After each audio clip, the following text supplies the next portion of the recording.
Grabación de neomolinismo matemático. Bueno, de intento de neomolinismo matemático y o exposición de teísmo abierto en forma matemática. Habíamos dejado para la sesión de hoy ver acerca de exprimir un tanto cuanto el argumento de Boyd acerca de ello, de lo que es su forma de ver su molinismo. Platiqué hace poco en vía electrónica, a la distancia, pues estamos en tiempo de cuarentena, con un pastor de la arminiana que me hizo su exposición de que para él la argumentación de Boyd en realidad debería ser totalmente agrupada como una forma de teísmo abierto, sin tener que citar a Luis de Molina.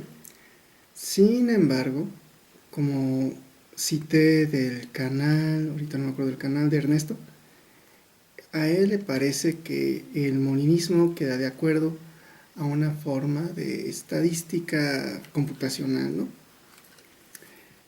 Aquí, por ejemplo, Boyd, en su página, las páginas 130, 132 del libro de Satanás y el problema de la maldad, él modifica un tanto cuanto el molinismo, porque él observa que el molinismo queda ad hoc para hablar acerca de los hubieras y no de los posibles hubiera. Esto es un tanto cuanto diferente. Hablar de los posibles hubiera es tratar ya no de una forma exclusiva en decir que existe el tiempo hubiera o no existe el tiempo hubiera, porque en sí es lo que hay, sino que posiblemente hubiera. Y no solamente eso, sino para el futuro posiblemente habría, a no solamente decir habría.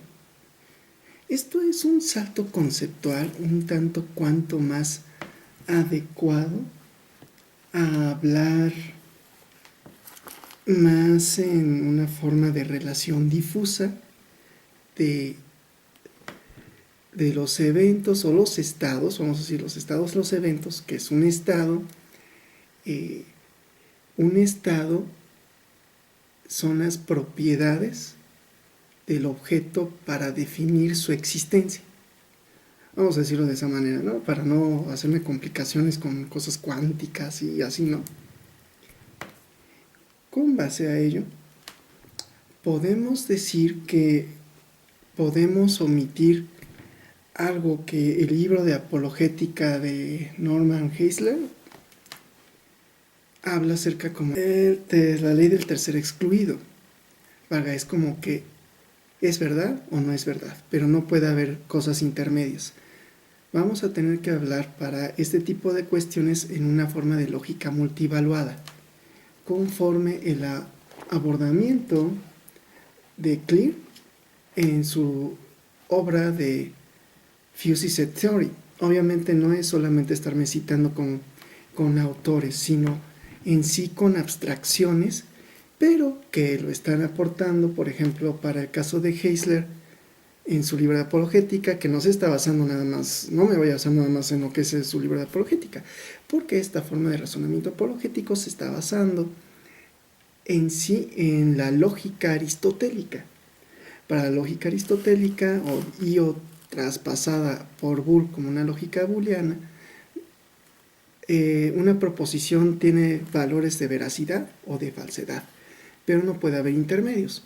No así para el caso de los conjuntos borrosos. Los conjuntos borrosos y o difusos pueden tener diferentes valores de veracidad.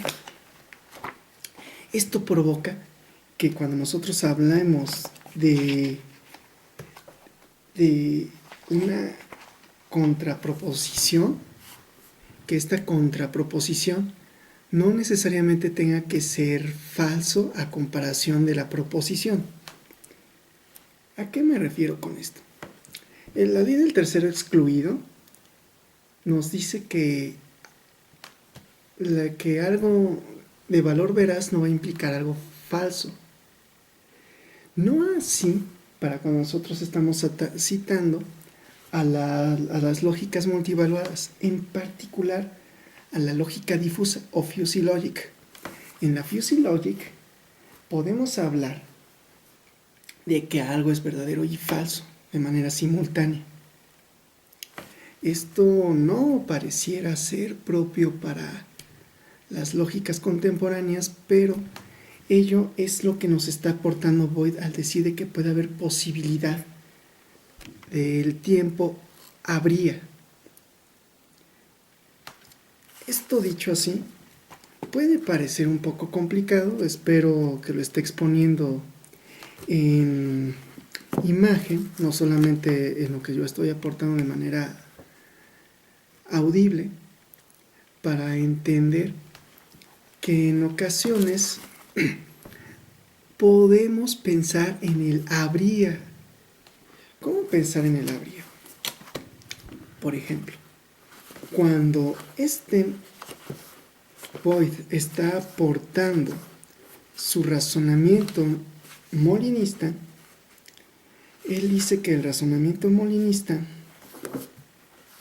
va más adecuado en una forma de lógica de predicados, y por eso cité lo de que no vamos a citar la ley del tercero excluido,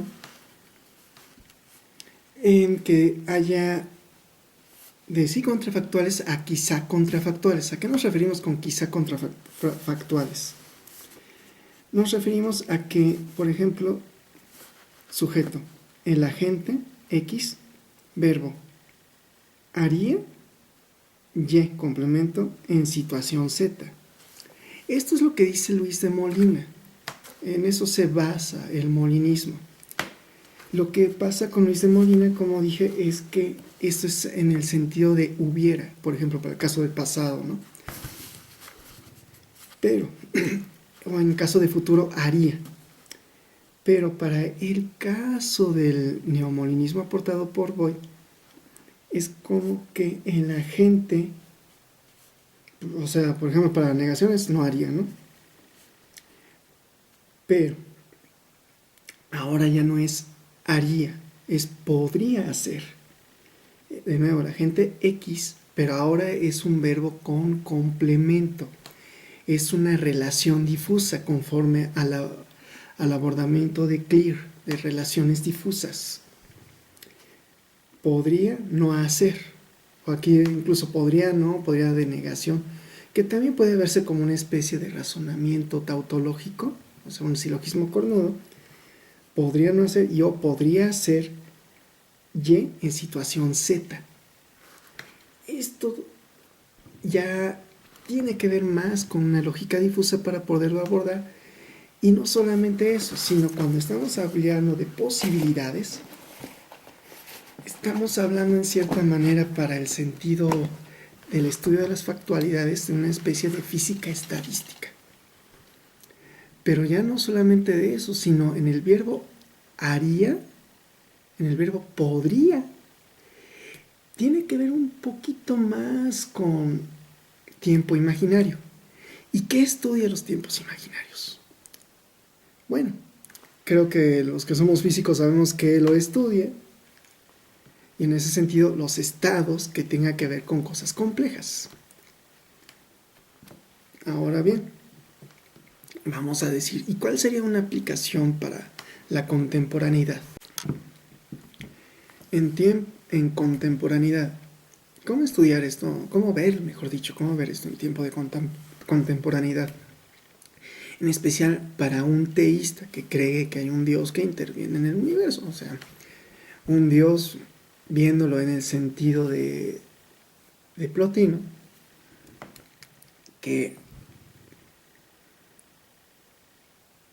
lo que nos traspasa el sentido de ser y existencia es capaz de, en el sentido teísta, es capaz de en su extensibilidad, extenderse o de su desbordamiento abordarse por causa de su desbordamiento en planos materiales. Y de hecho, los planos materiales son extensiones de sí. Ahora bien, como si se dan cuenta, he tratado de no tocar el verbo ser ni existir. ¿Por qué? Porque para el razonamiento plotiniano es como estar encerrando al uno plotiniano tal cual no es encerrable. Y al no ser encerrable, como el ser lo encierra, no es ni existe, pero traspasa la negación de esencia y existencia.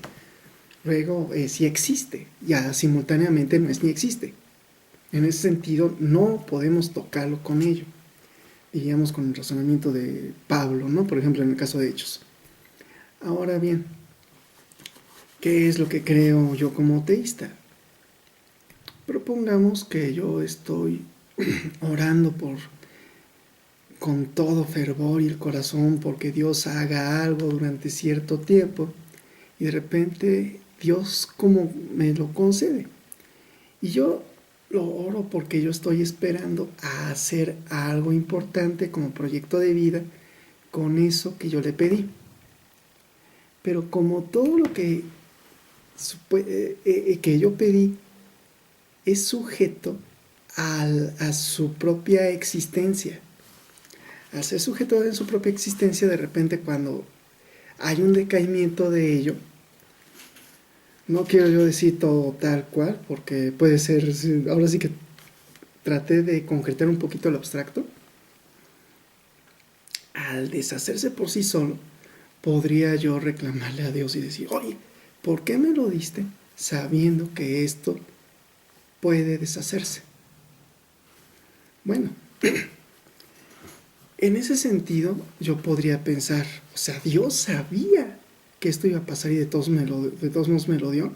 Entonces, ¿qué tenía Dios en su mente que era algo que podía deshacerse? Haga, yo estoy como encerrando la mente de Dios en el hubiera sido. O incluso no en el hubiera sido, sino en el esto fue. O en habría de ser. O habrá de ser, mejor dicho. Yo estoy encerrando a Dios o la mente de Dios en lo que me está pasando. Y alguien diría, es que no puedes encerrar la mente de Dios. Correcto. Pero cuando uno lo ora, uno piensa, pues, ok, te tienes que poner en el caso de Job, en decir, bueno, ok, sí, pero ¿por qué me lo dio? ¿Acaso, y lo diría como Job, ¿no? O sea, ¿acaso Dios lo tenía pensado para deshacerme con ello y está disfrutando con mi dolor? Algunos dirían, sí, porque eres pecador. Pero ya cité en el libro de Job, en el estudio del libro de Job, que no deberíamos de pensarlo así. Y sobre todo en el sentido de la irrupción de Jesús como Mesías. No podemos encerrar a Dios en este sentido de cuestiones. Y menos si pensamos en el uno plotiniano, ¿no? Como tal. Luego, en tal sentido, hemos de observar y decir, ¿qué fue lo que Dios vio? Dios vio el darme esto para yo sufrir con la ausencia posterior de aquello que por su sola existencia iba a decaer. O bien, tal vez Dios vio algo que yo podría hacer y no lo hice. Eso también. Y en ese sentido, como dije, podría, está encerrado en el sentido del teísmo abierto. En decir, no, Dios no tiene en su pensamiento darme esto para hacerme sufrir, sino más bien para que junto conmigo ver la manera de hacerlo vivir, de rescatarlo de su muerte o bien de que no muera, pues. Mejor dicho, ya lo dije de manera tautológica, ¿no? De que no muera. Si eso pasó, alguien diría, entonces, ¿quién es el responsable? ¿Yo o Dios? Podría ser realmente mi responsabilidad. Si fuera, por ejemplo, una relación de pareja, un matrimonio, como decir, ¿por qué Dios me dejó casarme con tal o cual persona si de todos modos iba a terminar en divorcio? No, es la responsabilidad de uno, también de la otra persona, y En ello solamente Dios entra para favorecernos y a veces hasta darnos la oportunidad de amar a una persona. Hay que aprender entonces a aprender a amar. Esto es más una responsabilidad psicológica que estar buscando a Dios como responsable de aquello que nosotros lo somos por aquello del fenómeno que se nos ha dado. Bueno, espero no haber hecho bolas mucho y gracias por su atención.